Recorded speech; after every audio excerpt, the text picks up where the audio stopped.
Good morning, everyone.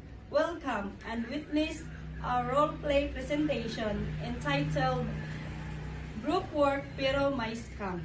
And here are the group members. Franz, the main bida observant. JC, the hustler friend. Ella, the innocent and honest. Miko, ang madaling mauto. Kim, the logical skeptical.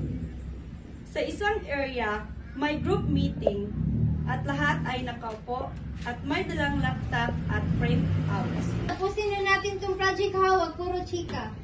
Wait, may kwento si JC. May bago daw siyang sideline. Legit daw. Sideline? Mukhang nasa na naman yan ah. Dito scam ha.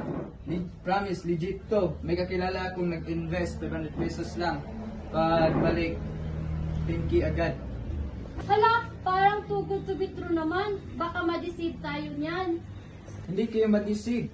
Basta wag nyo na itanong masyado. May contain withholding information lang para surprise. Aba, so withholding information agad. Fishy na yan.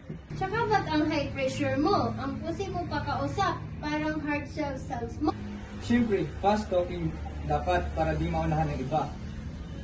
Ay guys, G ako. Mukhang okay naman na. Saan mo ginawa yung flyers mo? Ay, naku Miko, baka naman mag-misuse na naman yan ng floater assets sa school para mag-print ng fake flyers. Legit ba to o con lang? Oo nga, baka con lang ito ah. Hindi ako con. Hindi ako nagde-defraud. Konting exaggerate lang sa kita pero legit.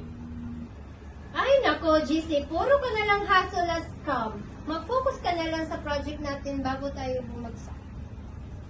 Lesson learned.